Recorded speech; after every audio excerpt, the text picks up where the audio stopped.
Hello and welcome to level 23 of the Thoughts and Players podcast, the brand new gaming podcast with bold takes and no strings attached.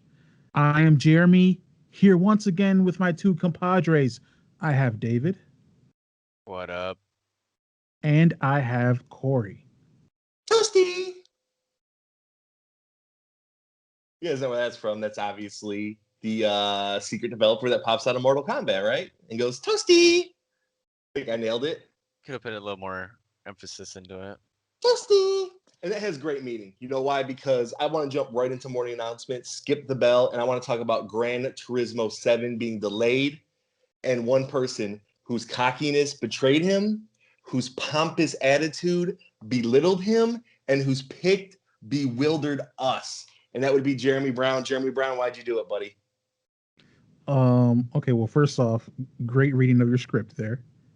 Also, what I'm going to say is that there was no pompousness, there was no arrogance. Really? It was obviously going to be a great game, which is why it got delayed. I still am very confident in my choices that will pull me through. Again, I pulled Hitman 2 or Hitman 3. I'm sorry. That ended up being great. Turismo let me down a little bit, but my other selections and choices are going to shine. I've clearly got some mid to high 90s. Rest of the way, I'm confident. So I don't know what you were thinking. It's an often delayed franchise. It showed no trailers that were substantial. I don't know what you were thinking, and that's a 75. FYI. Right. It is what it is. How about we wait and see how Returnal is going to come out this year? Let's not put a little bit too much bravado in front of ourselves on your end, huh? Yeah, I find it funny you're trying to dog him for that game where I've yet to have a game come out and I've had one delayed already. So, are you saying I should dog you? No, just forget I said anything. Well, I mean, what am I dogging here? Nobody. Dog yourself. Yes. Dog yourself. You know what? Dog the bounty hunter. Oh, hey, I picked a 2-game remake of a game that came out for the Wii U or whatever crap it is. Oh, I'm so ingenious. It's the easiest, laziest pick of the bunch. I don't think Mario should be top 20. Picks Mario anyways. Right. Screw you guys. We're going to move on to the morning announcements. For real. And item number 1, speaking of getting screwed, BioWare ends their development on Anthem Next, which was the redesign they were having for Anthem, but they say they will maintain live services. So I have a quote here from Christian Daly, he's a BioWare executive producer. He says, quote, "In the spirit of transparency and closure, we wanted to share that we've made the difficult decision to stop our new development work on Anthem, aka Anthem Next. We will, however, continue to keep the Anthem live service running as it exists today," unquote. I think we had mentioned before, I bought this game at $20, not worth it. I believe, Cory, you said that you bought it at $5. Yeah. Yet it's yet to return its value to you. What's your guys' impression? Are you even surprised? I mean, based for EA, it's like the right decision. Why put any more money into this game? I'm sure there's a group of fans that play this game still, but not enough for even if they were to release it again to get back a big enough audience to just return that investment, Not surprising, as you said, but yeah, that's what it is. Yeah, they went a little bit Anthem, a little bit Ariana Grande. Thank you, Anthem Next, David, you didn't have to do that. I know, but I wanted to. Okay. Well, speaking of EA, we're going to move on to news item number 2 because this is funny. The EA has basically put out an edict or instructed BioWare to remove the multiplayer mode for the upcoming Dragon Age and Dragon Age 4. Now, I did some reading, and based on an article from Jason Schreier, who's at Bloomberg now, he believes that the 2 games that contributed to this decision was Anthem and Jedi Fallen Order. that Jedi Fallen Order is a single player game that did extremely well, both in sales, it beat their estimates, as well as critically, and that Anthem, which is this massive multiplayer game, just was panned and did terribly. And they think now that maybe BioWare, who also has the old Republic, the Star Wars Old Republic, which hasn't done that well either, that maybe they are good at multiplayer games. So we're not going to have them do this stuff anymore. And it seems like they've made this kind of direction to where they're going to be more hands off with game developments. I think that's a good thing, but I also think it's a problem if you're a game publisher and you seem like you don't know how to advise on making games correctly. Guys, what are your guys' impression of at least EA telling BioWare, hey, no more multiplayer for you? It's the right choice. But like you said, it's a little worrisome that EA is like, they're jumping on these trends, and this just so happens to be a good trend. You know, single player games are kind of getting back up a little bit, but they jump on them when they're already kind of like over. Same thing happened with Anthem. You know, we had all these live service games, and they decide to make Anthem and throw it out there when there's already too many. You know, Destiny kind of had the foothold on that, so it was a smart move. I don't think they made it intentionally as much as they should have. So I don't know. That's my thoughts. Yeah, I don't have too much to say on it. I've never played any of the Dragon Ages, but seeing it's a single player game, I mean, it would have been cool to play with your friends, but I mean, that's about it. Yeah. Dragon Age does not fully fit a multiplayer, it feels like to me. It's almost like you can't just take an RPG that's mostly single player, and then try to make a multiplayer version of it. That'd be nonsense. I mean, imagine if Bethesda did that. I mean, you can't. I know you're being sarcastic, but you could kind of go the Divinity Original Sin route, right? I don't know if you played those games, but to some extent, that works really well. You know, two people each control the main character. You know, as long as they keep it still playing RPG. I don't know what the multiplayer mode would have looked like. I don't know if it would have been like a Battle Royale Dragon Age. That would have been a bad idea. But right. You know, if they would have went, you know, two players playing the same story, maybe. But I don't think too many people are going to miss it. Right. Right. Right. We move on to news item number 3, which Cory kind of mentioned earlier, is that Gran Turismo 7 was delayed until 2022. News item number 4. Diablo 2 Resurrected was announced, and it comes out this year. Now, is Diablo 2 Resurrected a remake? No, it is simply a remaster, because the last time Blizzard did a remake, it didn't work so well. So, guys, are either of you interested or familiar with the Diablo franchise? And we just had that whole Warcraft Reforged thing happen. Do you think they're on a little bit of shaky ground here, or can they make up for it? I actually did play Diablo 2 for a little bit. My friend just really, really, really wanted me to play, so I did. They made me play Nightmare mode or whatever, and I died and lost all my stuff. I was like, yeah, I'm not doing this ever again.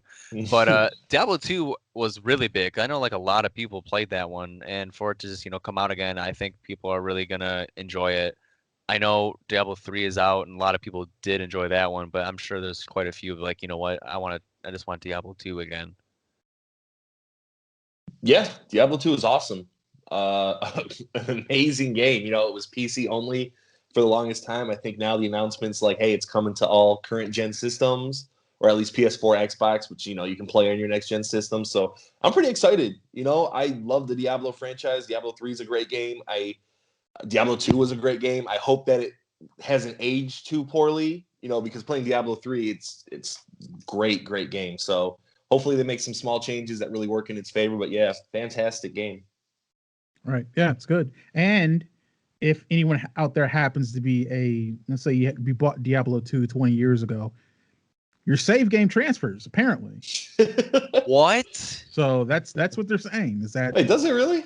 they're gonna have that your save game from 20 years ago will carry over to the remaster.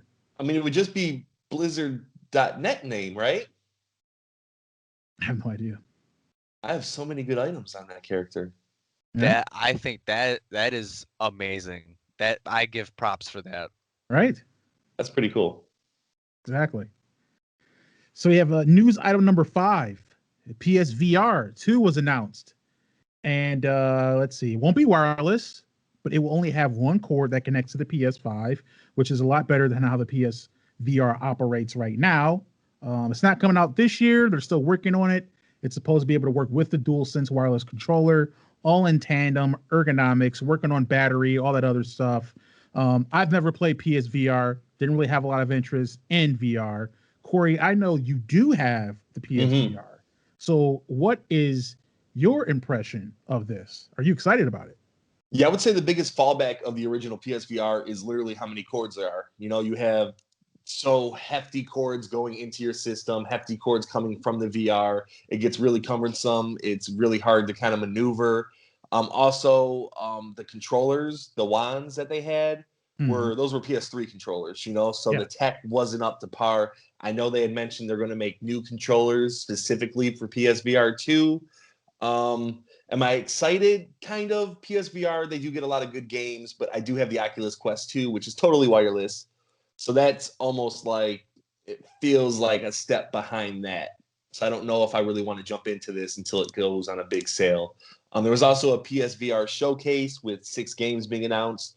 Probably the biggest and most well-known one was Doom 3 is having a VR game. Oh, wow. Which Doom 3 was a good game. Mm-hmm. Yeah. I'm assuming that the PSVR 2 is going to be at least more powerful than the Oculus Quest that you have.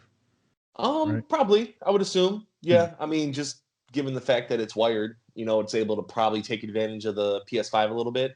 Right. So, yeah, probably more powerful. And it will get some of the bigger games. You know, Oculus Quest is kind of hamstrung by its power and what games you can play. You can hook it up to a PC, but I mean, that defeats the purpose. You know, you bought it because it's wireless. Right. Right. Yeah, interesting. David, do you have any thoughts on that? I think it's good they're updating it. I mean, I have a feeling it's gonna be really, really pricey when it first come out. Yeah. So like, not having a PS5 or anything, but I would probably have to wait a little while until it goes on sale, like Cory said. Maybe ideally they focus on that first, huh? Yeah. How about you and me get access to a PS5 for you go making VR headsets? But I get it. But for it to be updated and not have be like Cory said, PS4 had the PS3 sticks or whatever. That's good. I think they're heading in the right direction. Also with the only one cord, so hopefully at some point it's wireless. But we can only dream. And I kind of want to add this. My last final thought is I'm glad to see that they're making a second one, because Sony is especially known for like making this tech and abandoning it. Like, I mean, a lot of companies are, you know, Microsoft does it, you know, Nintendo does it, but a lot of times you'll get this cool new tech and it'll just last not even a generation really. So I really feel like they are taking VR seriously and it must be doing pretty good. So that's very optimistic to me.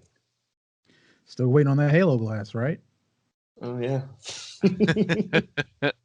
News item number 6. Chicago, they got this thing. They're trying to ban GTA 5 with other violent video games. So there was a meeting held by the Democratic State Representative Marcus Evans of the 33rd Precinct. He spoke at a news conference citing video games contributing to the carjacking surge in Chicago, because there's nothing else happening in the world right now that could really contribute to that at all.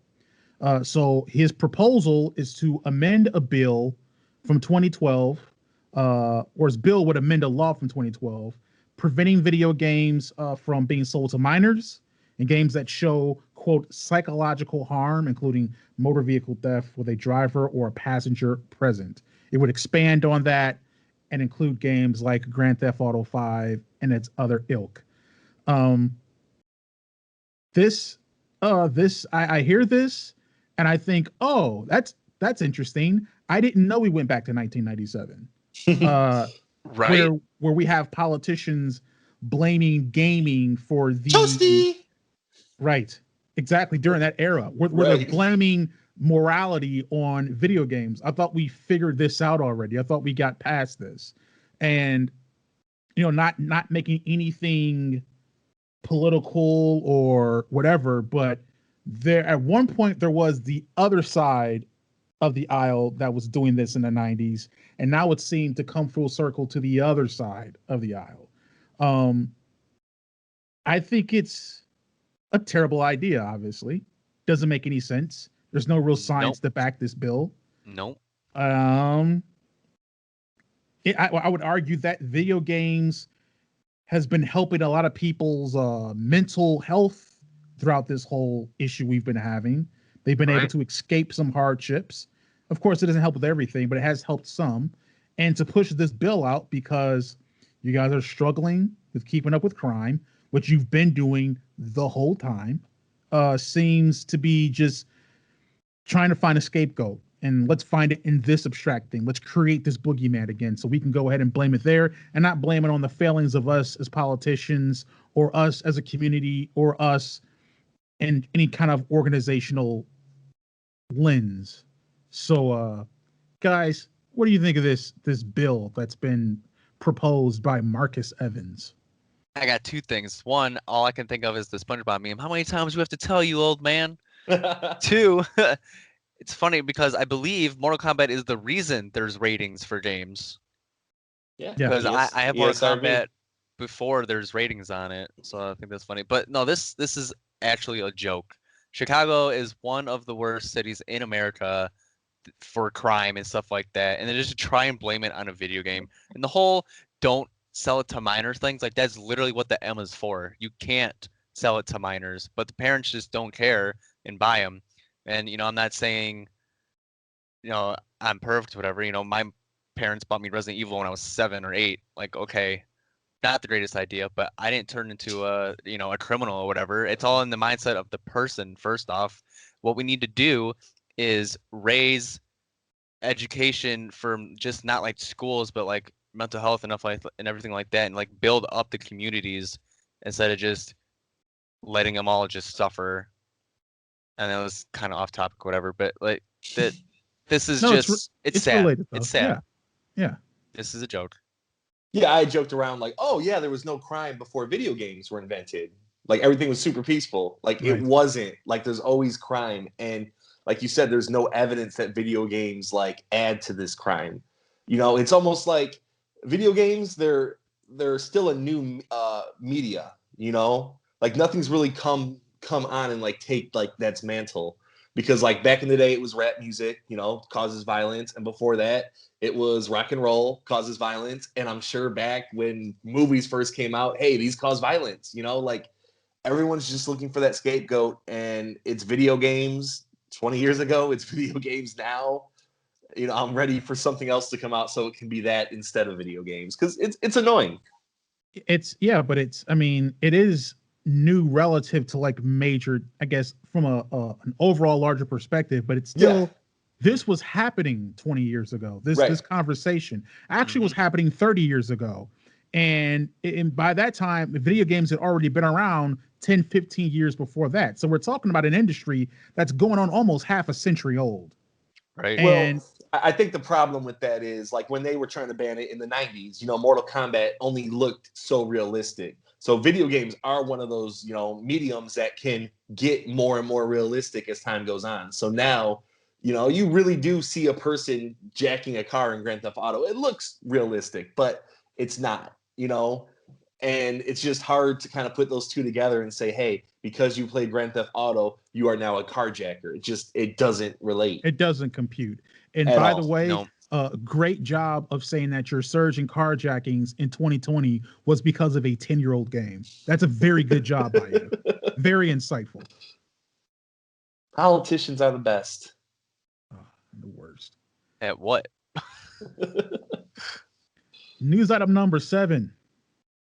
Dead by Daylight has teamed up with our very favorite genre of music, K-pop. Are we serious now? K-pop is absolutely the best. And what's the deal here? Like, who exactly are they teaming up with? You want me to take on that? Yeah. Yes. Okay, so Dead by Daylight, as we know, I've talked about it a lot. They usually they have chapters. In this one, they have the killer is the trickster, and then the survivor is Young Jin.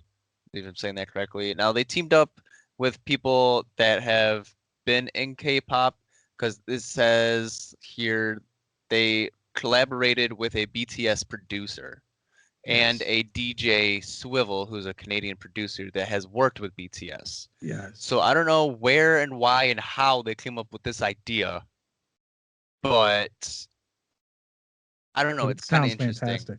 It Yeah. sounds fantastic. Unfortunately, they didn't release a level with this killer of this chapter like Right. they usually do, and it would have been cool, because it could have been like a level of like a concert area or something. Right. There's many ideas that I have floating in my head that it would have been awesome, but they've been really reworking their entire game graphics wise, animations, stuff like that. So I understand why they didn't do that. But and of course, the killer and the survivor each come with 3 perks, and I think he's out. They are out on the beta build, not beta, but the public test build. So Mhm. it's not out yet for everyone. I actually haven't played DBD for a little bit, so I'm gonna wait until they just come out. So I'm gonna play and see how they work whenever that time comes. I would say this would be the moment that Dead by Daylight jumped the shark. If this wasn't the best idea ever, this is just It is. a great addition. A horror It is. game, and now it's K-pop. It's like so out there. It's something that's headline grabbing. Like you said, David, if they would have made a level like we had just talked before the show, I was thinking like a music video shoot, like would have been perfect. Right. But reading through the story, the killer sounds interesting. I love the backstory of it. I don't know if you read the whole backstory I where didn't read all of it. No. he was in a group and he got jealous, so he killed off everybody, and then he would keep murdering people, then he would put those people's screams in his music. It just has a great backstory. I loved it. I loved reading it. So bravo to them. And also, side note, like you know how a lot of people, myself included, had a huge rave over the bad guys in Resident Evil 8. The really tall vampire chick and her minions. Mhm. Well, in this one, a lot of people want the killer to like step on them. Now it's a whole fetish with this, which I think is kind of funny. Yeah. This is so you said the survivor is Young Jin. Yeah. So is he from was it B1A4, I think, is the Korean group that he's from? That I am unsure of. I read like a synopsis Okay. of everything. So I was hoping that you could pick from, they would have a myriad of survivors that were actually from BTS. But Right, that appears to not be the case. I Yeah, got I very don't think so. excited. I don't think they have that kind of coin. Well, that's very unfortunate. But yes, guys, check out Dead by Daylight on this. It's the killer story is great. The survivor, if you like K-pop, he's there for you. They're working with some of the producers from BTS. If you dig BTS, I implore everyone to go check out BTS. Fantastic music coming out of there. But we're going to move on to news item number 8. Sony had their state of play where they talked about, I'm assuming, games. Now, Cory, you saw the state of play. Yes. Did you watch it? Yes. I read a little bit about it. What was your takeaway from it? First, let me just tell you kind of what was in it. They had Kenya Bridge of Spirits release date. They showed a little bit of Deathloop. They showed a kung fu game that looked pretty good. Kind of looked up your alley, Jeremy. Oh yeah, like Sifu? immediately. Oh yes, yeah, immediately. I was like, oh man, that's your game, and I'm very interested in that. So they showed off a couple good things. I honestly think it was about more what they didn't show off. They did not show off Horizon Forbidden West, and they did not show off God of War Ragnarok, which are both slated for 2021. And we're in March now. So that's worrisome. We have a trailer for Horizon. We don't have one for God of War. Are these games coming out in 2021, or was that the hype machine? You need to buy our console now because these games are coming, but they're not. I hope they're not delayed. Oh, they're God of War. God of War's not coming this year. unless it's a Miles Morales type experience, 5-6 hours side story, it ain't coming. But that's kind of what I took from it. Final Fantasy also had a PS5 reveal. Final Fantasy VII Remake. It's coming to PS5 with an extra chapter with Yuffie, one of the main characters in the original. Right. So there you go. Nice. Yeah. Again, everything you said, not interested except for Sifu. Right. The same team that did Absolver. They're making Sifu, and it looks awesome. And I can't wait to see more about that. And hopefully by the time that comes out, they may have PS5s in stock. So we'll see. News item number 9. Salty. Sure. Biden investigates, or his administration is investigating shortage on kind of basically resources, and one of those resources are semiconductors that are used in these new next gen consoles, Xbox Series and PS5. I think he put in an executive order to have his administration start investigating to see what's going on, because I guess something's fishy, and that's what he has time to do while not doing other things, which you won't get into. So guys, what's your opinions? Do you think he may be onto something? Do you think Biden and his administration can get us some more series and some more PS5s on the shelf, or is this just about something totally different? Honestly, I think it's kind of about getting more systems on the shelves, but we all know what the problem is. Sure, they might have not made a lot production wise, but it's these scalpers. They're just out there buying tons and tons of them and then trying to flip them and sell them for twice the price. And it's ridiculous. We need to look at that as a whole, not just video game systems, but tickets, for concerts and stuff. I was at a party, a year ago, whatever, and they're like, yeah, I bought 8 front row tickets so I could flip them. I'm like, dude, you're garbage. Why? People just we can't afford anything nowadays, and you're trying to make people pay more just to have a good experience for a night out to see one of their favorite bands. What is wrong with you? You're gonna make me pay $1,200 for a PS5 when it's only supposed to be $500? Why? Why are you so greedy?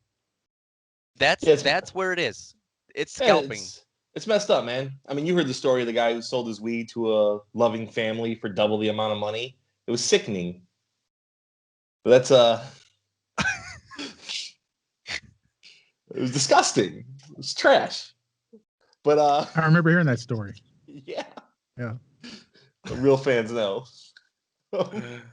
Yeah, this is weird. I don't know. He's checking for the semiconductor. I'm sure it has wide-reaching appeal besides just the game consoles, but this is kind of the headline. So if it helps out, if they need stuff for certain things and consoles are a byproduct of that, cool. If it's mostly strictly for consoles, it feels like a waste of resources and time, but hey. Yeah.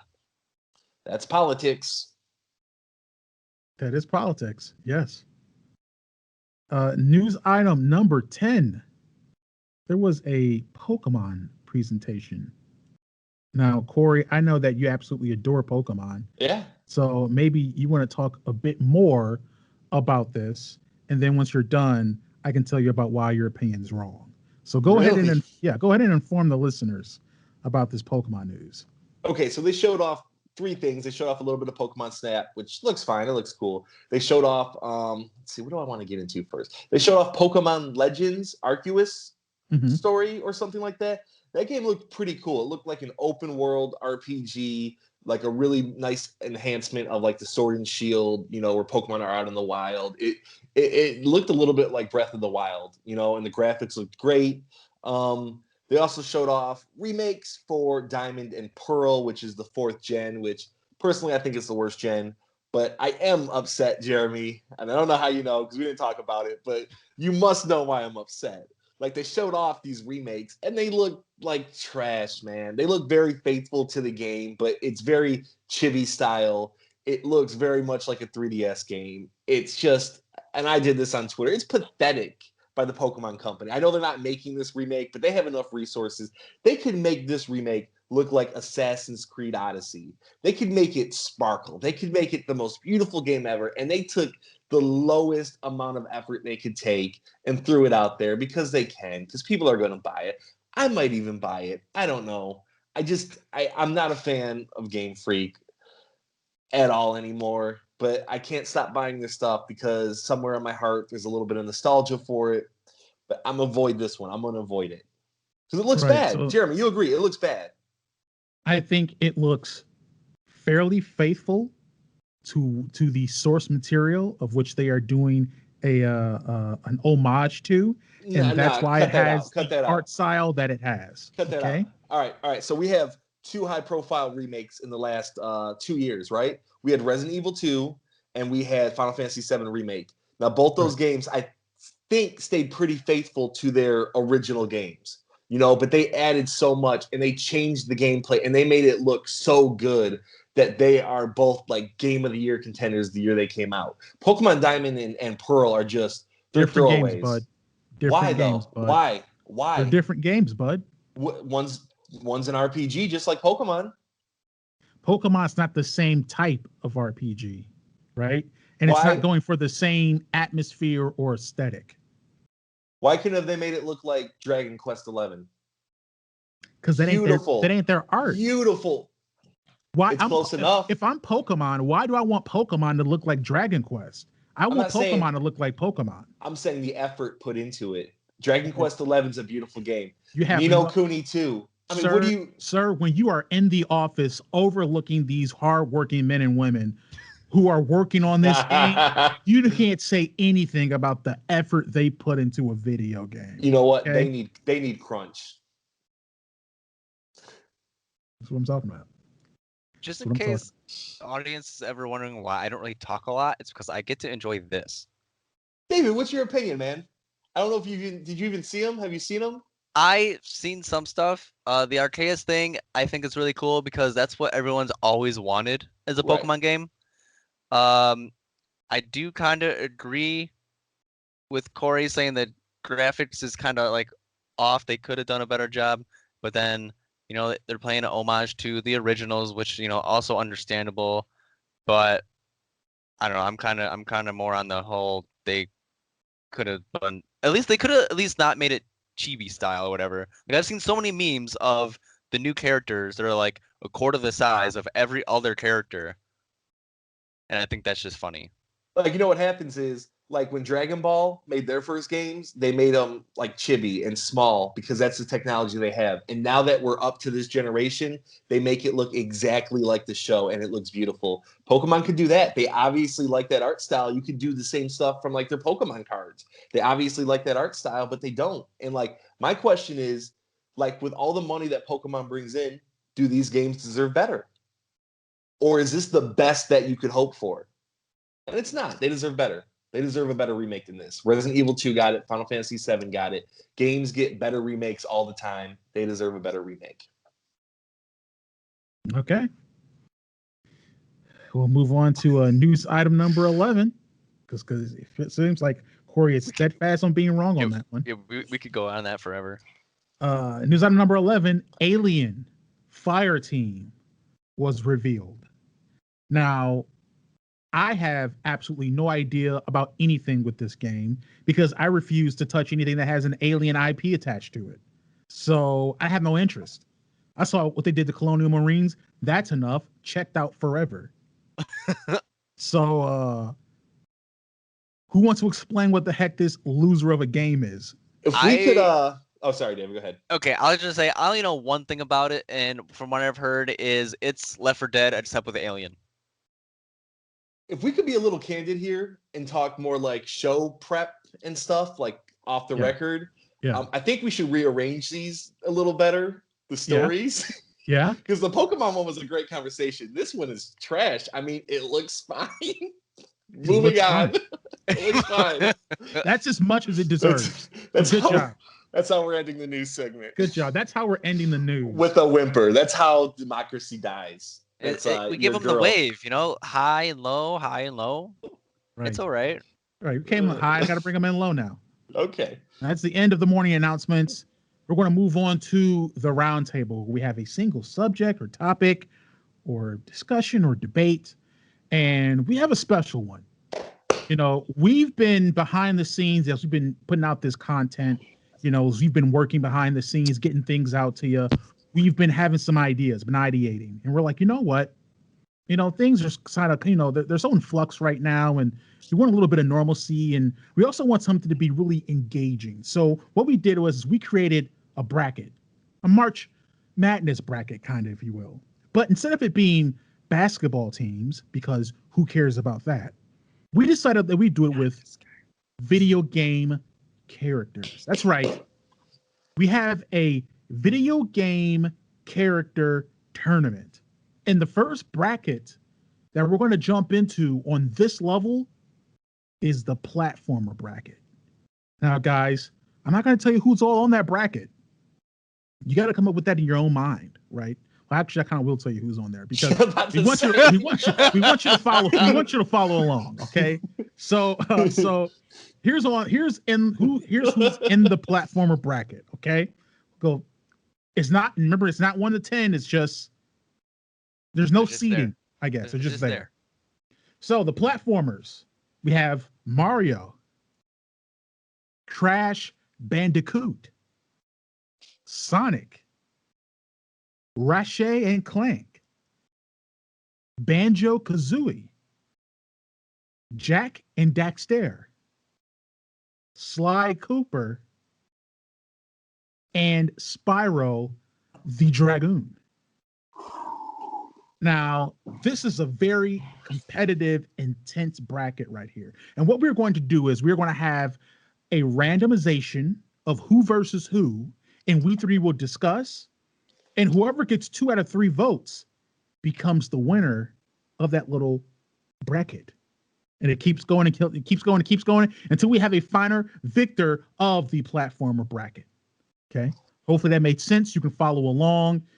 We think it's going to be really fun. We have a bunch of other brackets which we will get into when the time comes. But right now, we should say though, like this is strictly like a fighting, right? Like strength, not our favorite, not who's coolest. It's like if they're throwing down hands, if they're fighting, if they're going fisticuffs, who wins? Everything's on the table. All abilities, all items that you can naturally get in their canon game. Let's do this. Yep.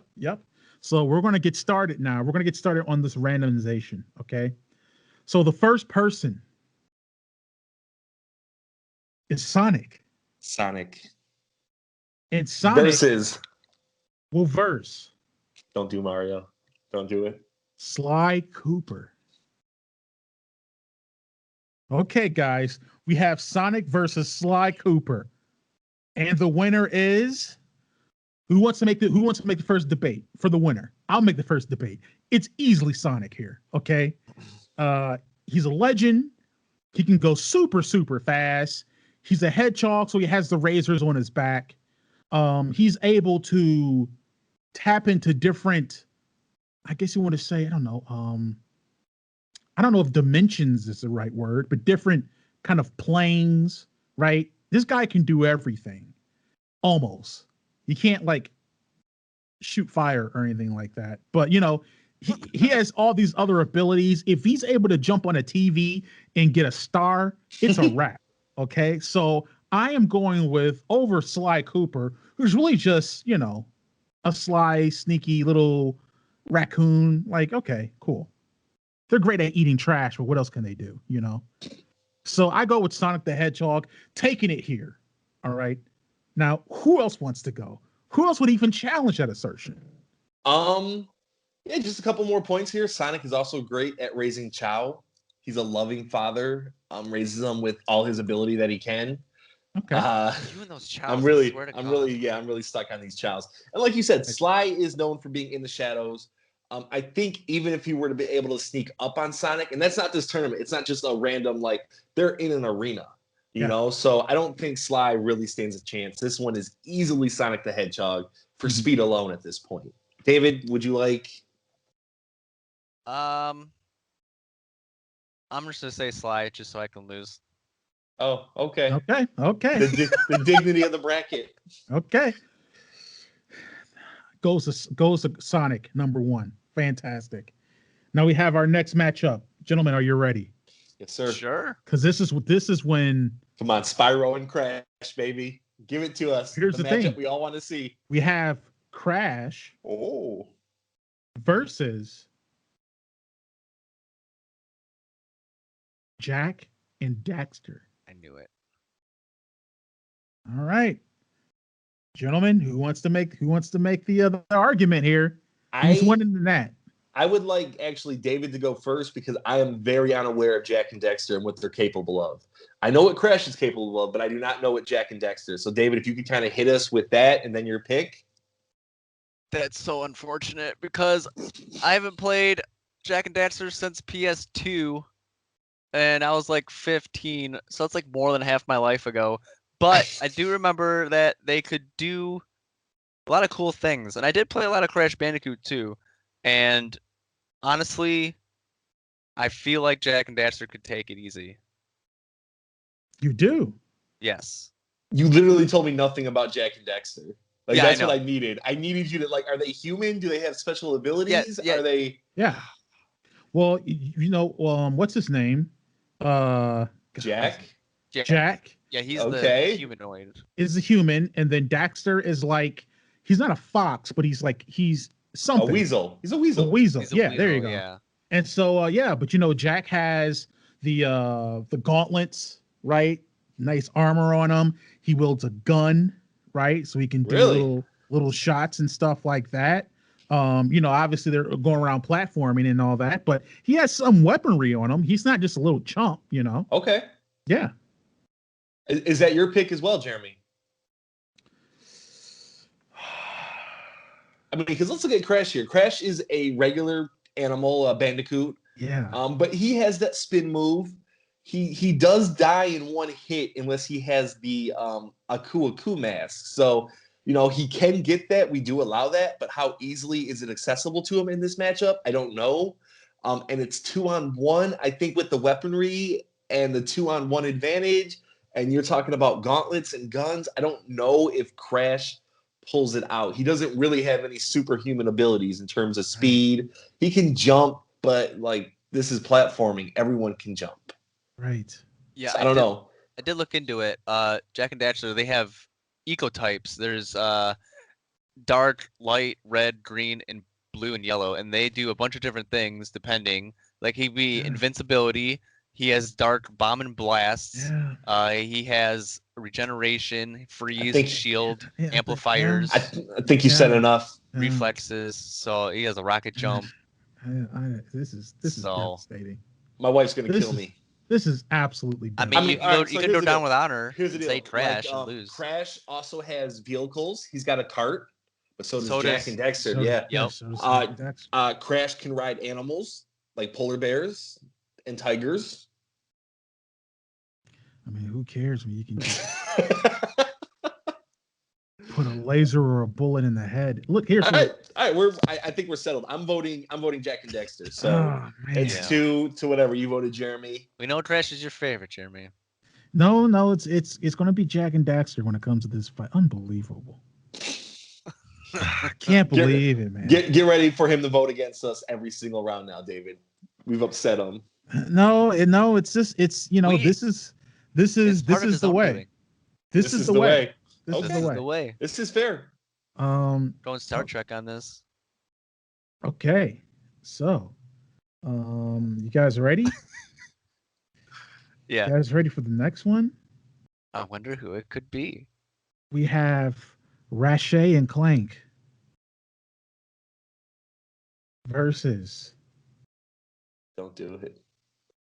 Mario. No, don't do it. My heart's breaking, Anakin. Now, See, now you guys need to fill me in with Ratchet and Clank because I've never played those. Now, Ratchet and Clank. Ratchet is a Lamix, which is a space creature, and Clank is a little robot. They go through planets. They can fly spaceships. Ratchet is a little durable. He does have a health bar, so he's not a one-hit, glass cannon. And he's got a wide variety of weaponry. Really cool stuff. You got rockets. You got saw blades. You have a disco ball that makes everyone dance, and then he can just shoot you in the head. He's got a wrench as like a regular like melee weapon. Really fun characters, really good games. It's against Mario though. Like Mario is like king platformer, and like if we're just talking about fighting ability, Mario's still like he has all the ingredients to like win this entire tournament, right? Like he's got the gear. Yeah. Not, no. I mean, does he I though? mean, he's got every bit of much as weapons as Ratchet and Clank. When you look through those games, he's got fire flowers, he's got ice flowers, he's got propeller hats, he's got a bullet bill head, Right, he's got everything. Right. So are we taking in consideration all of the power ups of which they can wield too? Because Yeah. if you just drop Ratchet and Clank and you just drop Mario, remember Mario's a little dude. That's why he needs the mushroom to get bigger. You know, he can throw fire, he can throw all these things at you, but he has to get the power ups first. Where Ratchet and Clank already innately have those abilities. Well, I mean, Right. do they? They've got to earn the guns throughout the game. So we give them all their guns and we But don't they give have, Mario anything. but you have Ratchet and Clank, so you have 2 on 1. If you don't That's give them true. anything, I think when we set this up in the arena, it has to have the ability to let each character get their stuff. They don't get it handed to them, but they get the ability to be able to grab that stuff. You know? Right. And I think what's going to happen is Mario, the wily plumber that he is, with his jumping ability and maneuver ability, he's eventually going to get a superstar. And the superstar will be enough to kill Ratchet and Clank. And even if he doesn't get it, he's got enough power-ups where he'll just wear him down. but you know, Ratchet and Clank can also jump through portals now. I mean, it's Yeah, I was gonna say if he ever does get the star, can they just avoid him? Do they have good dodging abilities? That's fine, but I think Mario himself has enough. Like he has enough. He kills animals for a living. okay. Well, he doesn't technically do that for a living. He Not for a technically living. He does it to save the Okay, princess. okay, guys. So Ratchet and Clank versus Mario. Who are we going with? I love Ratchet and Clank. I like their games better than Mario, but Mario's just a beast when it comes to this. He's got so many power-ups. You know, he's got power-ups that let him fly. He's got power-ups that can change the world around him. Like when you're in this arena, he's going to find a way to wear you down. It's Mario. What power up is that? I'm talking about like ice flowers, so you can freeze things. You know, fire flowers, destroy things. You know, I'm not talking about like a gauntlet where you can, rip your brains out. But Okay, so you've got Mario. David, who you have? Honestly, I think from what everything's been said, I'm gonna have to go with Ratchet and Clank with the, you said they can teleport or whatever, and then it's the 2-on-1 and the abilities that they can get from what you guys said. I think they can pull it off. It'd be a really good fight. Right? But I think they just scrape on by. What? Ladies and gentlemen, we could have our first upset here. Because when I weigh the pros and cons and all the possibilities, I know when you think platformer, you think Mario. But this isn't a platform to the death. This is a fight to the death. And when I think about who has the best chance of fighting to the death, I think it may be Ratchet and Clank. It may be Ratchet and Clank. So if we go Ratchet and Clank, that means Mario Dunzo. Who expected it round 1? I think Ratchet and Clank takes it. Let me plug this in here. Ratchet and Clank. Unbelievable upset, ladies and gentlemen. Let us know how you feel about that in the comments. Okay. That just leaves one fight, right? Banjo-Kazooie and Spyro the Dragon. Okay, gentlemen. Who takes this? I'm familiar with both. I'm not a huge fan of either franchise, but just off of ballparking it real quick, I would say this is an easy one for the Banjo and the Kazooie. They have the power of flight, just like Spyro with his wings. They have all the abilities in the world. And if I recall correctly, in their games, they also have the power of transformation, which can make them certain items. And I feel like that would really be the game changer. I don't know all of Spyro's abilities, but I know he's got fire. I know he eventually got ice, lightning, water, blah, blah, blah. But, dragons are extinct for a reason. David, what are you thinking here? I'm looking up Spyro because I played a lot of Banjo-Kazooie. I don't remember everything about it, but I feel like Spyro just being a dragon just kind of wins. Right. Now, he is a dragon that cannot fly. Okay. Which does gains upset me. I think maybe he does eventually gain it, but for most of the games, you don't fly, you just glide. Okay. Right, because his wings are undersized. Gotcha. He does gain more stronger abilities, but for a significant portion of the games, you can't fly as Spyro. Okay. So maybe he could eventually fly, but he's starting off that match or this fight not able to fly. Yeah, it says he has abilities of electricity, ice, earth, convexity, elemental, fury. Then he has melee combat, aerial combat, horn dive. Yeah. Dragon time, whatever that is. Yeah. All that stuff. But here's the thing. I love me some Spyro. Just be an editor thing. I don't know. I gotta agree with Cory on this one though. Okay. I don't think it's a real comp. I think Banjo and his Kazooie take it. And we really depended on the 2 over 1 here because all 3 people that have 2 have made it because it gives them that extra body. Right. But that difference though is Ratchet and Clank, Jack and Daxter, they can go 1-on-1 and then do their own thing to help. But like Banjo and Kazooie, they don't. They always kind of stay together. It depends though. I don't really know about Daxter too much, but Clank's really not a solo guy at all. When you play as Clank, you're really doing puzzles. Yeah. Okay. So he helps. Like he has like a little propeller that comes out that helps Ratchet glide a little bit, but he's not really the type of guy to go 2-on-1. I would say almost Kazooie's probably the strongest out of those 3, just because Kazooie's the biggest. She's a big ostrich-like creature. So, and if I'm not mistaken, most of their like powerful moves are kind of like her stuff. Like the buck or the beak. And the wings and the stomping. So, Jeremy, that's Banjo-Kazooie. That's Banjo-Kazooie. That's Banjo. All right. That gives us our final 4. I mean, we had some Titans fall. Man. I mean, Sly, yeah. Oh, man. Oh, not Sly. That was a big upset. So for our final 4, we have Sonic, Jak and Daxter, Ratchet and Clank, and Banjo-Kazooie. I'm going to randomize here.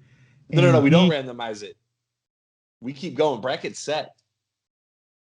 Bracket set? Bracket we don't set. have them. We don't have them seated.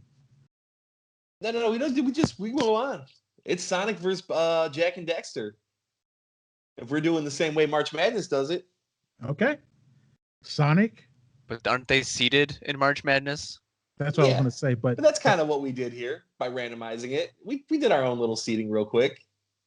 Okay. So let's see here. We have works. We have Sonic versus Jak and Daxter. Is it a little unfair we didn't give Sonic Tails? No, we didn't give Mario Luigi. Right. But the thing is, like, Tails is in Sonic games, like on screen with them the entire time for a lot of these Sonic games. Well, you know what? We can if you want to add them this round to even it out, to make it 2-2-2-2. We can do that. Here's the deal. You would have to add Tails. He beats Sly anyway. You would have to add Tails to Jak and Daxter to even get it close. Sonic runs through Jak and Daxter like nobody's business. I agree. Sonic is almost like, I don't want to say galaxy level, but he's up there. He's the one that goes through galaxies and portals because of his speed. This is absolutely no contest. Yeah. Jak is immortal. Jak is amortal, not immortal. Sonic is a god. No question. Okay, maybe not that, right? Because he dies when he runs out of rings. But and he drowns, but you know. Right. But he has godlike powers. And for that, yes, I think Jack and Daxter get smoked. They catch those Sonic hands and get smoked. I think they put up a fight at least, but yeah, Sonic wins. I mean, first sweep. First three vote sweep, I think, is for Sonic here. Sonic just going through destroying. And now we have. We all chose Jack and Daxter. No, we didn't. Yeah. What? We all three didn't pick Jack and Daxter, did we? I didn't. I picked Jack and Daxter. I don't know if you picked them. You didn't say. You just cried. Wait, was he against Crash? Yeah. Yeah, that was oh man. See, I tried to forget it that fast. My bad. I messed up the flow. It's all right. Our next one is Banjo-Kazooie versus Ratchet and Clank. And this is another one where I feel like it's pretty easy. Mm-hmm. Banjo-Kazooie. Really? Banjo-Kazooie. So wait a minute. No. How is Banjo-Kazooie going to fight off the firepower of Ratchet and Clank? Like, the only reason I gave Mario the win over Ratchet and Clank was because he has so many power-ups and he has that range. Banjo-Kazooie does not have range like that. He's got an egg he can shoot, but that's about it. Like, Ratchet and Clank are coming with that firepower from a distance. You're right. And they can't cover ground like that. And they have all the technological advances. You're right. Yeah. They have technology that Banjo-Kazooie just can't touch. And I feel like that's the thing. He beat Spyro because they were two beasts. You know, hey, they're on the same level. This is unfair. You're right. Because I feel like Mario would sweep the floor with Banjo, but Banjo beat the one that beat Mario. So that's kind of fishy. Ratchet and Clank. You think Ratchet and Clank is taking it from Banjo-Kazooie? Yeah. Yeah. No, that makes sense. Now that I'm thinking about it, all the powers, everything they can do. Yeah, that's true. That's the first time I've ever turned the tide. Ratchet. Well, that's the first time. I mean, it was going to be a 2-3 anyways. Yeah. It would have been so we have Ratchet and Clank beating Banjo-Kazooie, which puts us in the finals. Sonic versus Ratchet and Clank. Does the firepower even matter when he's the speed of light? I think they put up a decent fight. Right, because in terms of survival. Traveling through dimensions and portals and stuff, they both can do it now. Right. But I don't think they have the ability to really hit them. I think they could defend themselves a little bit. Yeah. But honestly, I don't think we're going to get into it. But we haven't even talked about Sonic's biggest power yet. He hasn't needed it. I think base level Sonic at this point does take out Ratchet and Clank. The speed's too much. The abilities are too much. He's a good fighter, you know, and with that speed, when you're punching at that speed, you're blowing people's heads off. So and just by himself. Yeah, just by himself. Yeah. And I mean, here's the thing. Sonic has maybe one of the most powerful gangs or posses because he can call on Tails, he can call on Knuckles. And I mean, you don't want to go against either of those. I don't ever want to see Sonic and Knuckles together. So but we're not bringing that into this. We're not. This is what I'm saying. You're talking this about is how OP brawls. Sonic is. Yeah, this is how OP is. Yeah, he could easily win this whole thing. I do have a question though. Yeah. Yes. Now, Ratchet and Clank, do they have any like defensive abilities? Do they have traps they can lay? Do they have like invisible things they can lay down or something? Like I don't know, like anything. I kind of called someone else. I can't remember who. Like a glass cannon. I think Ratchet and Clank are a little bit of a glass cannon. You know, they got all the firepower in the world, but they don't really have those other abilities that would really help you win a tournament like this. You know, asking for like traps. Like, sure, I'm sure they have like mines in one of their games where they can set down, but it's not like we can capture this, you know, much stronger being. It's just not like that. Okay. Right.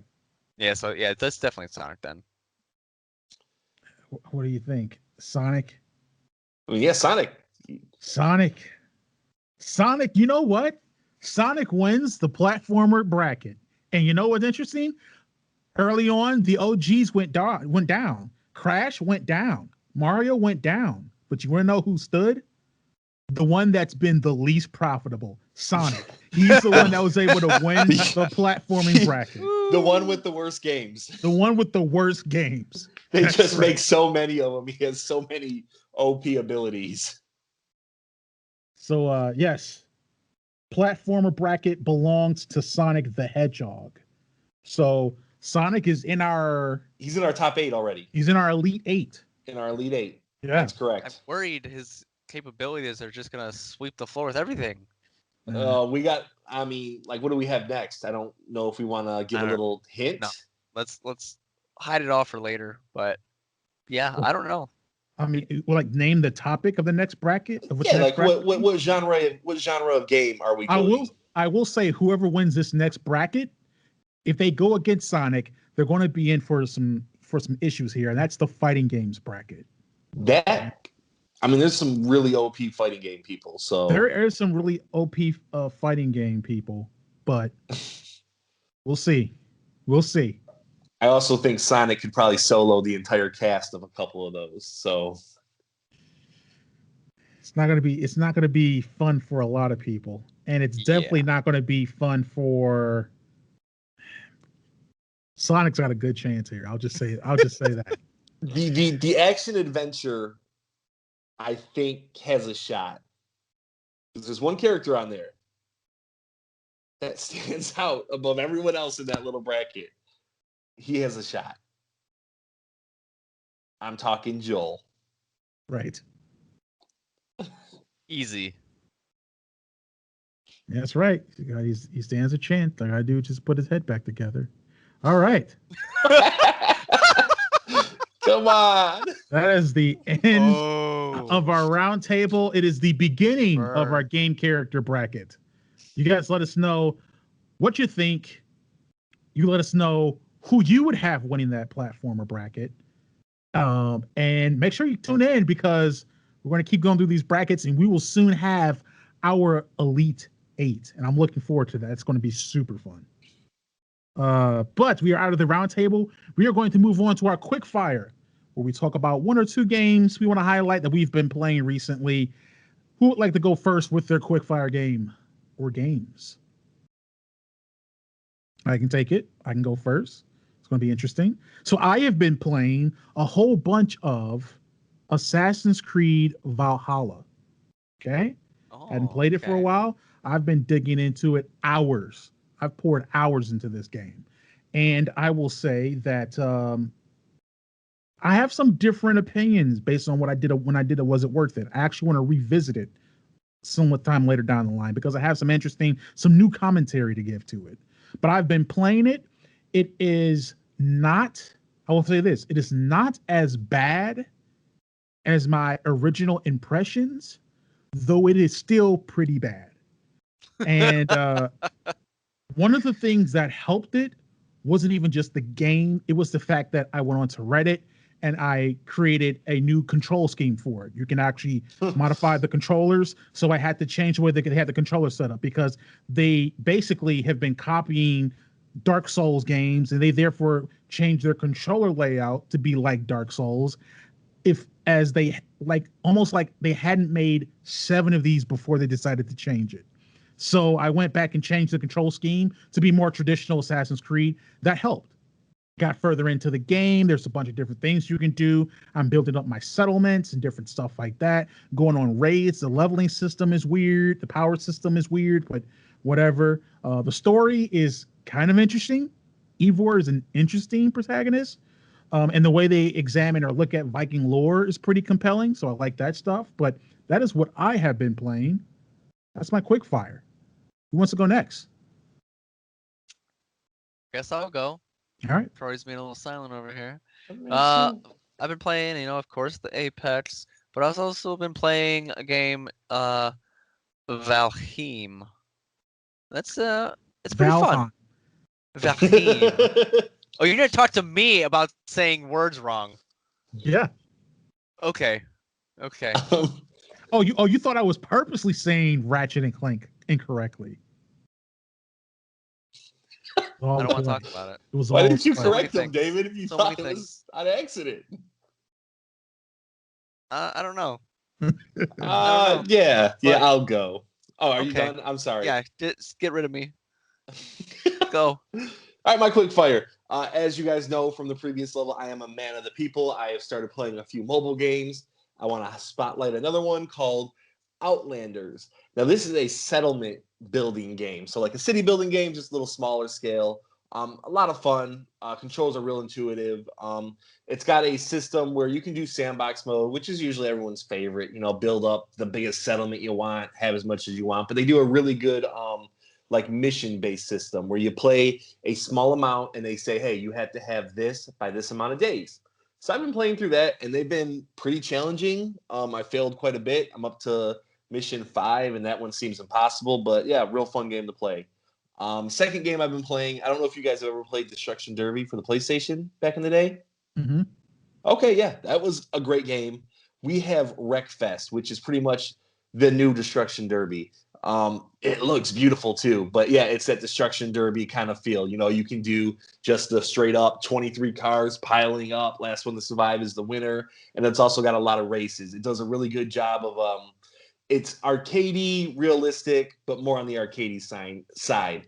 And it's got that little aspect where I can bump in the cars and you don't get penalized. You don't get thrown off the road a huge amount. You know, bumpers are flying, your rear end's getting, you know, pushed in and stuff like that. So don't take that one out of context. But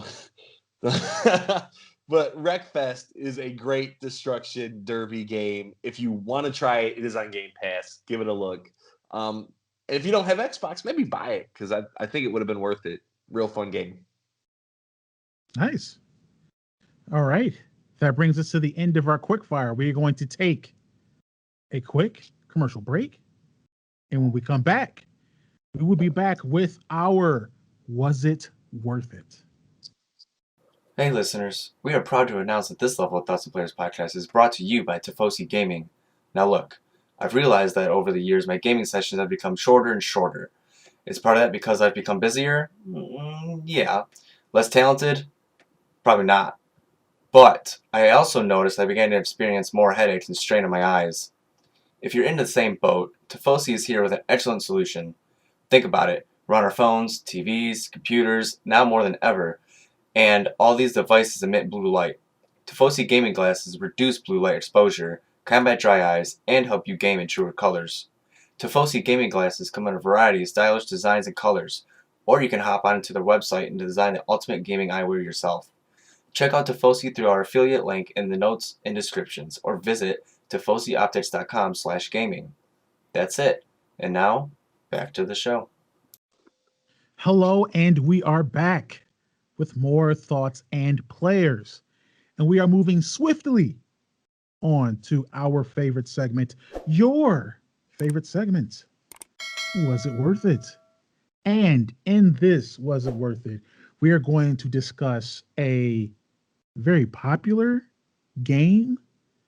The last time I checked, it's just sold over 5 million copies in about as many weeks. That game is Valheim. Now, guys, you've all had a chance to play Valheim. We've had a chance to play it together First a couple of time. times. It's not the first time, but it is the Together. first time It is the first time. together. Don't. Yeah. Yeah. Yeah. Oh, is this the first? Oh, you know what? It is. We all played- together. We all played All Streets three of Rage of 4. us all three Played of it us at the same time together. That's true. That's like this true. was our first game that we played together. That's true. That is true. The other one I was thinking about Warframe for some instance. We but played it. We played it together, but like separate. Right. Like me and David weren't talking at that point. Right. What? The feud, The feud. What? the one that almost split us up. The feud of 7 years. Do you not remember? I'm so lost. Okay. Well, that Play feud along, is David. that feud is that feud is over. Somebody help me. That feud is over. It was reconciled in Valheim. Yes. So, what we're going to do is we're going to tell you guys about this game. This game is on Steam. It is currently in early access. $19.99 is the entry price. Before we get into all that stuff, let's get into the other things that we usually talk about when we're assessing a game. And we're going to start off with the visuals. Now, this game, I think, has kind of this 90s pixelation, but not 8-bit pixelation like type of look to it. Kind of like a classic CRPG kind of look. That's the art style they were going for. Guys, what was your impression of the visuals for this game? So they remind me of like I'm playing Apex and the visuals don't load fully, so they're kind of like dulled out. Yeah. That is exactly what these graphics are. Yeah. It looks like they could be immaculate and like very detailed, but like it just doesn't fully load. Like the Right. grass looks cool, but yeah, that's I as you said, that's probably the style they were going for. So because it's all the same. So it's not like out of the ordinary to see that. Right. So I think I would like to see the visuals be better, but with, what is it, like 5 people working on this, and it's a huge world. Like I think they did great. Yeah. Yeah, you What kind of about talked you? about the like 90s PC type of game. You know, sometimes when like game developers like go back to a certain art style from like previous eras, you know, it can kind of be redeeming. Like, oh, this is a nice little throwback. I don't think 90s PC is the one you want to go back to necessarily. I don't think the game looks good at all. You know, I don't know about higher end PCs, but I can't imagine it looks too much better. You know, like you said, it kind of has like a little bit of pixelation with the fire. You know, but the graphics, you know, they do their job.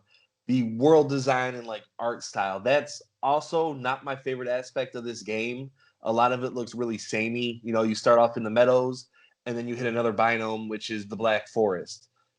Mostly the same. You know, there's a little bit of differences, but it doesn't have that like really distinct like difference between these, you know, these things. But it does its job well enough. I think I like the visuals very much. It looks really cool. I think there's a distinction between the meadows and the Black Forest as far as the visuals, and then if you go to like the Arctic biomes or if you go to the meadows biome, those look drastically different as well.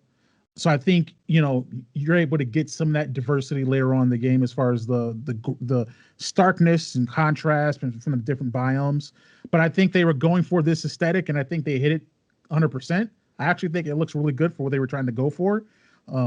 David commented on the grass. The grass weirdly is very appealing to look at, as well as the skybox, like the sky and everything like that. Oh my god, yeah, the sky is amazing. Yeah, That's a Day good or point. night, it's just loaded with stars. And that huge tree thing, it's beautiful. Yeah, it has like I know a lot of games, like some of the Elder Scroll games, kind of have like that bloom type of thing, and this game has it in there as well. But for some reason, it more than others, it works, I believe, in its benefit more than it doesn't. Where most of the time that kind of works against a game. So yeah, visuals, I dug them. But that's you have to be open to that. If you're not someone that's a fan of that kind of art style, then you're going to have some difficulty with this game because that's just what they went for. So with that, you're either kind of with it or you're not really. It's more so just preference there. We move on to sound and music. Now, I'm going to let Cory take this one first because the couple of times we did play together, Cory commented on the music numerous times. So, Cory, what was your impression of sound and music? Yeah, I love the music. It's definitely not what I expected, but I think they put the perfect music in there. You know, you're playing this game for long hours on end, so you can't really have it ramped up too much the entire time. You know, it is a game based in like kind of Norse mythology, Viking lore, so you would think it would have heavy metal or something. But no, it has a really nice sweet tone that plays throughout where you're just like it feels mellow and it allows you to kind of do the things you need to do in a game like this where you need to chop wood and you need to explore. It just kind of keeps you going in that little perky stance, you know. For sounds, sounds they're kind of hit or miss. You know, I don't really remember them too well, so they couldn't have been that bad, couldn't have been that good. But yeah, music is definitely a plus for me on this one. Nice, David. What about you? I'm on the same boat with the music. Like mentioned it to myself when I first started playing. Like, it's so soothing, and then it matches what you're doing. Like the music does change when you're like battling not just like the deer or whatever, but there's these like graylings or whatever. Like it changes a little bit, and it really played its part in what it needs to do. And as for sound, everything is great from what I've played so far. Like you're sitting there mining tin or copper, kind of makes like a metallic kind of sound. You're chopping down trees, it sounds like you're hitting wood. But if I hear another deer do its noise or whatever, it's just I've heard it too many times now. It's like, could it please be any other noise? But that's just a personal thing, I guess. But besides that, yeah, the sound and the music are a plus in this game. I agree. You mentioned, and this is why I think the music enjoyable, chill, laid back. It fits the mood of the game. When there's intense sections or intense periods, the music ramps up. But most of the time, it's very fitting. The sound, all of it's well. The way that it sounds when your axe hits the wood when you're chopping a tree, to the mining. And you mentioned the deer. This is why I think this game is excellent on sounds, because it's distinct. It's a brain crawler. I can say the deer from Valheim, and in your head exactly what that sounds like. Yep. And so I think when you have certain things like that, it's like, oh, it's unmistakable. Like it's going to be 2, 3, 4, 5 years from now. And if you say deers with someone, you're having a conversation and they play Valheim, they're going to know that sound. Like they're going to recall it immediately. And yeah, I enjoy when I'm hunting for deers, because I'm still like in an earlier stage or earlier area of the map. I'm looking out for that. I'm hearing for that sound. I'm listening for it, because that way I know where they are and I can hunt them. I think it's a great use of sound and music. We're going to move on to story, which there is a story. There's a story in this. There's some lore in it. And when you have these kind of games, usually there's not a lot of these kind of survival games, right? There's not a lot of story that you can really hold on to, but there's some tangible story elements here. So what did you guys think of the story? That's kind of what caught my attention. You guys said it was like a Nord kind of thing, and like I don't dive into it, but like I'm a fan of Nordic mythology, so I was like, that sounds pretty cool. And then in this game, they have like bosses technically Mm-hmm. that you kind of have to go around and fight. And Yeah. I've only fought one so far, and it was really cool. Actually, I was a fan of it. And to put a story into this kind of game is what drew my attention, because as you guys know, audience knows, like I just play, throw me on a map and let's go. But this, I have to like navigate and find new areas and go through these caves and fight all these endless graylings and deers and whatever. It's definitely out of my comfort zone, but I've been having a really good time with it, and the story is what's driving me to keep going. Nice. Cory, what about you? Yeah, it was kind of a pleasant surprise that this had a story, because like you said, a lot of these survival games are pretty much just that, survive. But you go into this world and it's like, hey, Odin's like, hey, you just died, man. Can you go kill these? I think it's 4 or 5 bosses for me. And they have like these stones around the world that give you a little bit more lore about what's happened, or tips or stuff like that. You have these ravens that come down and kind of just guide you here and there. But the story, the thing about these games is I think it's a story that you kind of build yourself. Mm-hmm. Like there's already been a couple moments, and I haven't even played the game that long, about 7 hours. Like there's already a couple stories that I like to tell people. David, when me and you first started playing, we were chopping wood together by my house, and before you know it, a giant troll comes and he destroys my house in like one fell swoop, and it was hilarious. It was like, like we built that story together, me and you, and we ran around and we tried to rebuild, and eventually we had to abandon it. It's like that's a lost cause. It's a troll. And eventually we'll get to a point where we're strong enough to go back and kill that troll, and that'll be another story. And just when we were playing Monday, Jeremy, I hate to do this to you, but we were kind of ending our playing time and we wanted to get on a raft. And we got on a raft, and Jeremy was not happy. I wasn't happy either. He was cowering. I just remember him being like, guys, no, we can't do this. I got my stuff. And it was I didn't want to lose my stuff either. Well, it was your world, so it's a little bit easier for you to go back into and grab your stuff. But Jeremy, I guess, seemed like he had a real panic attack where, like, it's like, hey, we're on this raft. We don't know where we're traveling. We don't know what's ahead of us. And that makes for great content. You know, the game didn't have to put a cutscene in. It didn't have to put a boss. It gave us the unknown, and it gave us the tools to go and search for that unknown. And that made for a great story. And while it doesn't have the most traditional story, the stuff that you can make yourself is just fantastic. It's true. Yeah. All of that is true. I wouldn't say cowering. You were scared. Listen, we were literally stuck in the same spot on that water for a good 10 minutes because we didn't know how to drive the freaking raft. I would say hesitant. Yes, exactly. We were adrift. Because you took control away from me. Yeah. Yes, but you or myself had no idea what we were doing. I eventually adrifted us back towards land.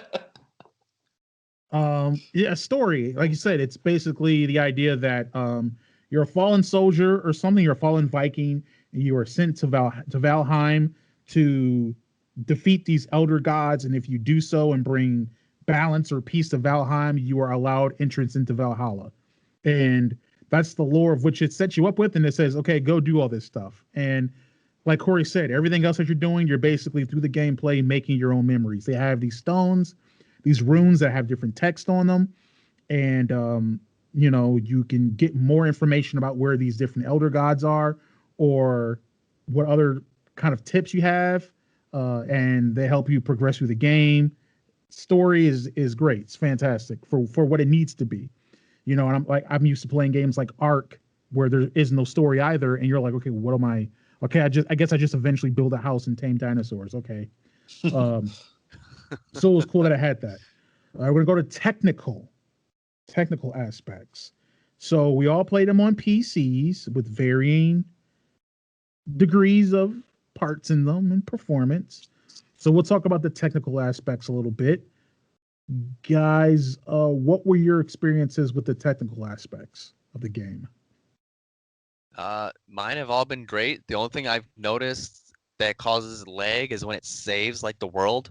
Mm-hmm. It has a good second and a half, and it like really I don't know what the word is, but it makes all the frame and really picture just get cut up and everything. Yeah, it's almost kind of like a hitch or something, like a brief pause or something. Yeah. But I mean, that's it. And I understand it does that. You know, it's trying to save a whole world and keep you updated and everything like that, just in case you log off or you die, whatever. That's it. The controls have been very good. It makes me want to get a different mouse so I have more buttons so I don't have to reach all the way over and hit 8. But like, yeah, I haven't had any technical issues besides that one thing. Yeah, you know, like you had said at the beginning, it's an early access game. Yeah. And for being early access, I think it's super quality. We haven't had that many hitches. I know when we played the first time in my world, you guys were kicked out, and then when you logged back in, it was kind of froze. But that was the only significant thing that I've seen. You know, besides that, it's run great. The frames have been good. You know, no hiccups really. So I've been pretty happy with it. Cool. And I just want to like comment to help other people. Like you have a very lower end graphics card, right? It was like 960. Yeah, like a 410. And it's still running good. Yeah. Yeah. So it's like even if you don't have a top tier kind of gaming system PC, it's still a good game to get. Yeah, that's what I was want to get into. So I played it on 2 different computers. The first time we played it, I played it on my older computer, which is running the GTX 970. Now, in the recommended for this game, it recommends a GTX 970. Not that it's the lowest, but what they recommend is a GTX 970. So when I was running on a GTX 970, everything on medium settings, I was not breaking 20 frames. And so then I turned some stuff off and had everything on medium, turned off things like motion blur, different stuff like that. It kind of causes frames to dip.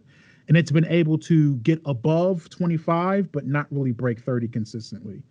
The other time I played it on my PC that has a 1660 in it. That one I was regularly above 30 frames, wasn't having any issues there. So I will say that if you're using, and the GTX 970 is like what, 4 or 5 years old. So if you're, just keep that in mind. what kind of graphics cards you have in regards to performance. I don't think CPU will really be an issue for it, but the graphics card is where I seem to take the biggest hit because both my computers are running 6-core processors. So it mostly seems to be a graphics card thing. But besides that, I had a couple of times where I dropped out of servers. Not a big issue. Again, it's an early access game. I think for everything it's saving and all the stuff it's doing and how busy all the traffic is because everyone's playing it, I think the game is performing really well. So yeah, technical aspects, I think it comes in pretty good. So that's going to get us to the gameplay, which is our final category that we usually talk about. What was it worth it? Gameplay. I can go first on this. I have about a little bit over 18 hours into it. I'm definitely going to, I'll tell you what, if I wasn't doing this right now, I'd be playing Valheim. Same. I was actually playing. Yeah, I enjoy the gameplay loop to an extreme amount. Again, I've played those survival games. Ark, the forest, all that other stuff where you're building bases. This is by far, I've spent, of all those hours, I've maybe spent only 1 or 2 of them actually going out, exploring, fighting. I've spent most of the time building my house because it's fun. But everything about this is fun as far as the gameplay. Everything feels gratifying when you're chopping the wood. It feels gratifying to chop the wood. When you hit enemies, as graylings or whatever, it feels satisfying. There's a lot of randomness that just naturally occurs in the world. The worlds are procedurally generated, so you'll have biomes in different areas that are present in all of them, but where and how they're kind of put together is all procedurally generated. So there's a lot of randomness that happens there. My house is right next to the Eikthyr, I think is the first guy you have to beat. It's built right near his sacrificial place because it was cool. It was like I had to carve out a little spot on the mountain. That's where I put my house at. So I'm doing all that stuff. It was super fun. It's just a fun game, man. It's fun to go around and get resources, to fight enemies, to learn the controls, to become stronger because you're becoming more confident. A lot of the survival elements that are present in survival games, those tropes are broken here, and that's why the game works. So hey, you have your hammer or your axe broke. You want to repair it. Well, I don't have to go get another 5-6 wood. I can just repair it and then play the bleeping game because that's what I want to do. And the developers knew that. So there's a bunch of different gameplay stuff like that I enjoy. The game really hit it on the head as far as survival gameplay mechanics and stuff like that. What'd you guys think of the gameplay? You want to go? No. You nailed it pretty much all the way through. Perfect examples of everything, like you said, with the survival aspect. They took the survival genre and they just put it down to like its bare necessities. They don't want to like weigh you down with having to worry about eating even, like a lot of those games you got to eat and you drink. No, yeah, eating in here is a bonus. If you eat, you'll have more stamina, which is obviously good, but you don't have to. Same thing with like your tools breaking. It's unfortunate, but you can easily repair it and you can always be prepared for that type of stuff. I also want to give kind of a shout out to the combat because a lot of these games, maybe I guess I'm mostly thinking about like Minecraft, but that's a very simple sort of combat. You literally just have a swing of your sword. This one has a little bit more to it that I kind of appreciate. Yeah. It has area of effect attacks. It has different weapon types that do different things. They have, multiple attacks for different weapons. I don't know how to kind of put it on the mouse. Left click, right click, block. Right. They have a block, stuff a like dodge, stuff like that. Yeah, so that's appreciated that they have that other things in it. So gameplay has been great. Like I said, the survival aspects are the best part because they make it fun but not overbearing. Yeah, I definitely agree with that. Like, being somebody that's never really played these games before because they've never sparked my interest, getting into this game was really easy, and I think that's a great thing. And I actually didn't know that you didn't really even have to eat. I'm always like full on 3 things all the time. But like, yeah, I'm at 21 hours, and I've done a lot of like exploring. And I'm like the opposite of Jeremy. I've been doing a lot of exploring instead of like building my house. And I've almost uncovered the first island. But like these, Wow. yeah. And everything's been pretty easy, besides, like I said, I have to reach over and hit the 8, but it's easy, it's simple, everything's on the game. There's like, hit the tab, whatever, It says it's there. There's nothing that I like. There's a few games I've played. I'm like, I have no idea what I'm doing. I don't know how to do anything. But this game is just like, hey, this is how you do it.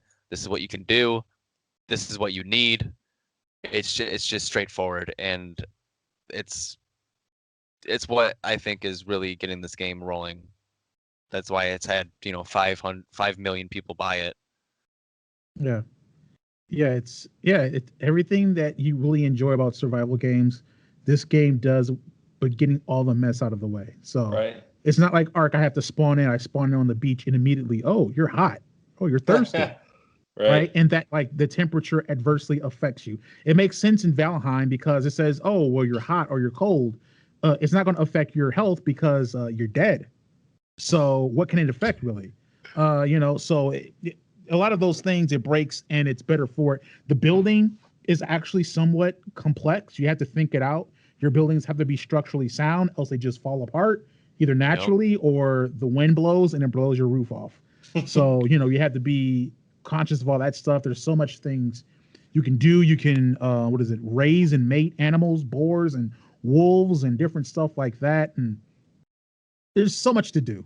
And the game is in early access. Yeah, I also want to point out the death mechanic is super forgiving, which is like in a survival game that can be so deflating when you die and you lose a ton of your good stuff. You just don't really want to play. This game, no matter where you die or how many times you die, your gravestone is going to be there. You can walk there and you can pick it all back up and you can start exactly where you were.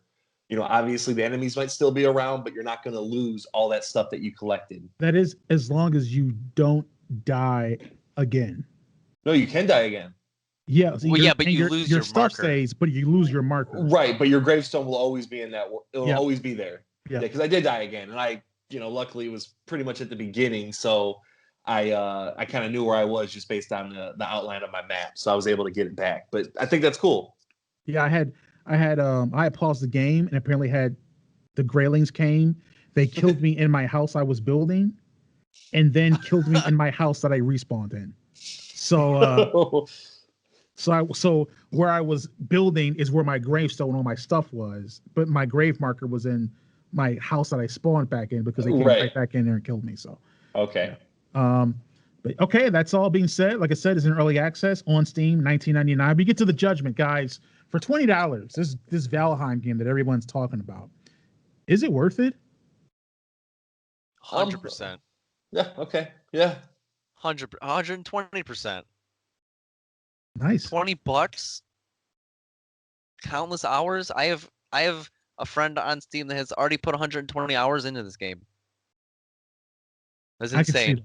I can see that. Yeah, this game, it's a definitely worth it for me. This game has been steadily climbing my hours logged list in my library as far as games. Like it's passing games that I've had and played for a little bit for years. Like I'm literally an hour or two behind Mountain Blade Bannerlord with this game. And I'm like, oh, okay, yeah, and I'm definitely going to pass it because I'm going to play it tonight. Every time I get on Steam, you're on this game. Yeah. So in fact, it's replaced Valhalla. I was playing Valhalla. I was at a good clip with it, and I'm just playing this. So it's definitely worth it for me. Yeah, I like those things, man. I mean, it's a PC game, and I'm playing it, and I'm enjoying it. It's 100% worth it. The game is That's right. Yeah, I mean, I'm not a big PC gamer, and I didn't really want to buy this game. I was willing to wait the 2, 3, 4, 5 years until it came to console. But playing it, right? Yeah, it's so much fun. It's so intuitive. It's so easy. It's forgiving, but it is challenging. It's fun to build. It's fun to go in those caves. It's fun to explore. Those bosses are really enticing. You want to get to them. You want to, fight them. And it's just the weapons are fun. It's just a fun game. I really think it's like that new high benchmark for survival games. Right. And that's a good point. That's maybe one of the greatest feats of Valheim. A lot of people don't know this, is that Cory is a PC master racist. Yeah. Okay. He has a very deep-rooted prejudice towards PC gaming. But this game is kind of like... It's like my one PC friend. It's your one PC friend that's opened you up to say, hey, maybe they aren't that bad after all. So that's another feat of Valheim that it's done. Is this guy's been able to log in almost 10 hours on this game on a PC game? He's playing with a PC game. He is. He's opened his horizons. So It's it's done worth great it. things. It's definitely worth it just for that. You guys let us know if you've played Valheim, if you have any interest in it, if you've got it already. If you don't, you should. Just do it. Just get the game. Help support indie devs. You were disappointed with Cyberpunk 2077, and I understand that. So how about you buy a game that looks like the bad version of Cyberpunk 2077, but is way more fun? Okay, get that. And a third of the price. And a third of the price. And less glitchy. And More quality. Less glitchy. More Absolutely quality. less glitchy. Yes. Better quality. So let's move on to our next segment. Could you please? And in this segment, we ask a developer or a publisher or anyone if they could make our little dreams come true. So for Could You Please, who would like to start off their wish? Me. Okay. Okay. I am talking to you, Respawn. Can you please, for the love of the gods, all of them, can you fix your servers? Ooh. Okay? Like one game, fine. The next game, I'm getting like 3 frames. You know, like I've reset my internet because I thought that was it. It's not it. It's just I've heard a lot of complaints about it. My brother has made some very strong words about it. They have all this money. It's a free game, and they've made $1 billion. That's a big difference. $1 billion off of this game. Mm-hmm. They need to put some time and their resources into fixing the servers. So, Respawn, could you please fix the servers? Thank you. Have you tried going off of Wi-Fi and then using the Ethernet cord? I haven't, but it has not mattered. I've seen quite the few complaints online. My friends say that's the way to go with PC gaming. Because like I haven't had any other issues, the same kind of issues with other games. Like, you know, I've put almost 2,000 hours into Overwatch, and I had very minimum lag issues. And Dead by Daylight, I haven't had any lag issues. So it's like it's Apex. It's just the game. I hate Cory. Yeah, we know. Come on. We know.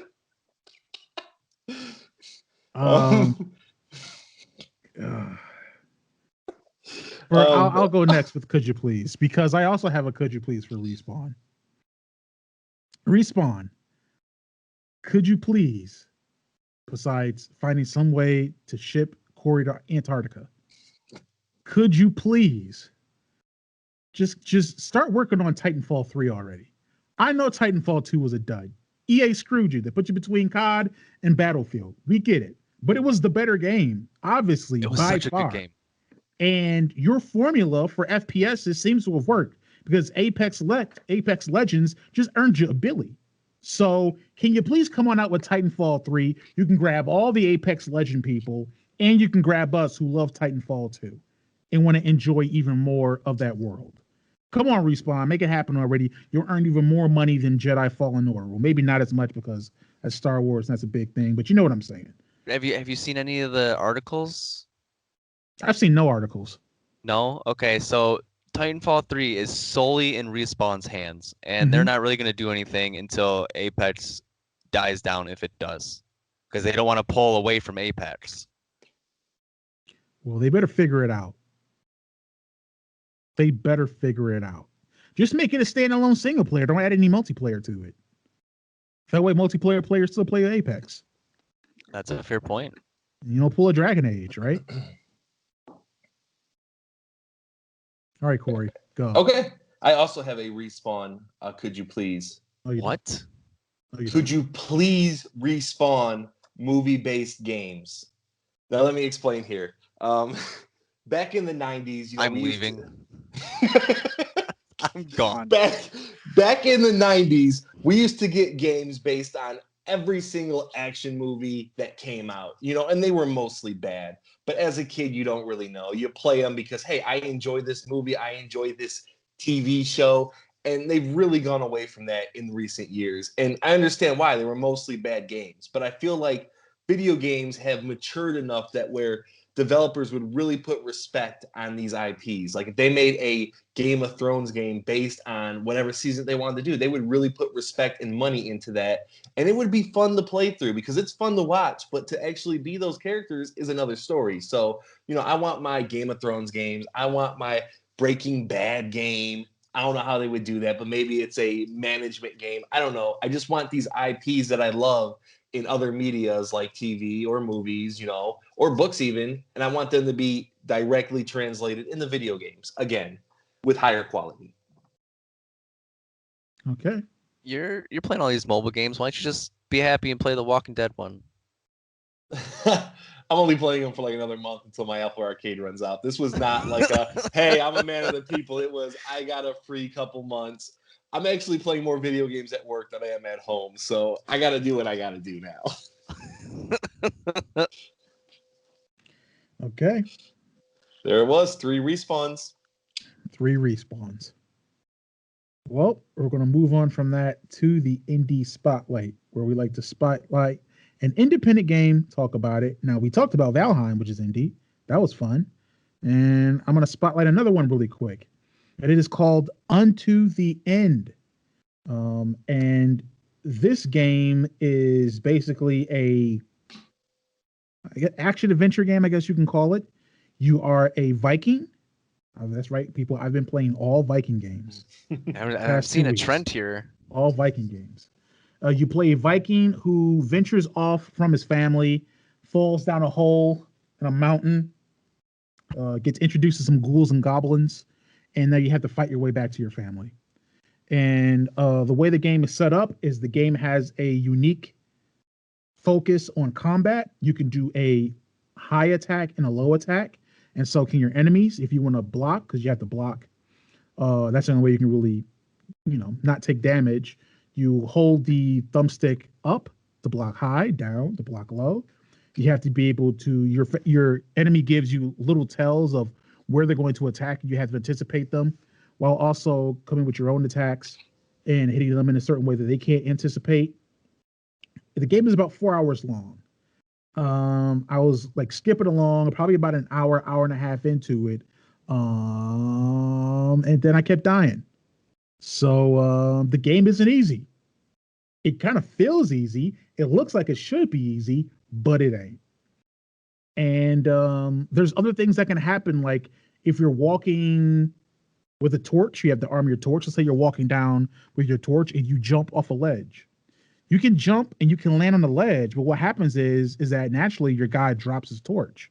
So you have to go back, pick up your torch. They might drop their sword. You have to go back, pick up your sword. Everything that you hold in your hand can be lost if you're moving around or doing things a certain way. And it's not really a complicated story. You're trying to get back to your family. You have to fight these different monsters. You meet these different people who have gone along the same journey. Some of them are dead or dying, and they may give you help, or they may trade something for something you have. You have to solve little puzzles here and there as well. There's some puzzle solving there. It's a neat, cool, hard game. And it's on Xbox Game Pass right now. It came out, I believe, a couple years ago, maybe 2019, I think. I've put it on the back burner, but it's definitely a game I anticipate going back and beating because I enjoyed it. The combat is super hard, and I mostly don't like hard combat games, right? Like I'm not a big Dark Souls person, but with this game, the challenge feels like you can overcome it. And I want to go back and visit that because they put a lot of work into it. As far as the graphics, it's kind of like this low res paper 2D screen to screen back and forth thing. It's not 3D or anything like that, but there's a lot of depth to it. The artwork is really cool. The sound is amazing. It sounds incredible to be a small indie game like this. And I think it deserves a spotlight because it's nifty. It's cool. You guys should download it on Game Pass if you have it, or seek it out and give it a try because it is cool. Again, it's at a max 4 hours. So it's not going to cost you a massive amount of time, but it's a nice, cool, interesting game to look at. That is it for Indie Spotlight, Unto the End. And that ends that and leads us to our final thoughts, where we give one thought or opinion based on something in this episode, or it can be totally unrelated. So, who would like to give their final thoughts? I'll go real quick. All right. All right, I wanna pump us up a little bit and kind of just give a highlight to our newest thing that we did, an indie story. Which, if you guys haven't listened to it, it's a interview with an indie developer and what their story's all about and what their game's about. We did it with Madison Williams on Captain Contraband, which is going to be coming out hopefully later this year. And I think it was just one of the best episodes or things we've done on this podcast, and it was a ton of fun. Love doing it with you two. Love doing it with him, and I can't wait to do more. So if you haven't, please check out an indie story episode 1. I agree. That was Yeah, I a fun agree. time. He's hit us up about talking about some Diablo. So we might Board have games? Diablo. So we may have to figure out how to. I guess if you want to nerd with him on board games, you can do that. I don't know. Don't know if he's into it. We'll see. Okay. Yeah. David, do you want to give yours? I can give mine. Yeah, go ahead. Go ahead. Okay. Well, my final thought was going to be that indie I knew story it. thing. I knew it. That's why I had to go first, baby. Yeah, Woo, yeah. woo. Oh So my it's good God, that you you beat me too. to it. But let's see here. My final thought is, by the time this episode goes out, not to sound cocky, we will have passed the 3,000 download milestone. So my final thought is a thank you to all the listeners, new and old, and by old I mean 11 months ago, for jumping on this journey with us, helping support us, getting us to this point. Cory mentioned an indie store. We have a bunch of other ideas. We want to be able to create as much interesting, engaging content with you guys as possible. So please continue that support. Please contribute comments, conversations. Let us know what you're thinking. Let us know what you're feeling. We want to know what you feel about the content, because the more we know from you, the more we know how to better cater our content for you. So I want to say that as my final thought. That leaves us with David. What is your final thought? All right. My final thought is, now this kind of pertains to love languages. Now, people say there's 7 different love languages, and like one of mine is gifts. I like to give gifts. I like to receive gifts. You know, it's not about the price or whatever. And now my mom got me something I thought was really cool. And I know, it was for Christmas, and I know I'm 32 basically, and she's still giving me Christmas presents. But last year when the quarantine started, I decided to make a music video, and I shot it on my phone. And I talked to her about it, and I complained how I had to use like books and a step ladder and everything like that to film it. So it was like a struggle. And she found something that I thought was really kind and like thoughtful that she got me. Is like it's a little tripod that I can attach my phone to. Nice. So that is just amazing. So this could have cost $5, it could have cost $50, but what is really important is like she listened to me. So my final thought is, pay attention to like the little details that people are talking to you about, because you can get something really simple and really make their day or week or year. I like that. Listen, pay I attention. have that same tripod Do you? right now. That's so cool. That's what you're using? It's holding up my phone.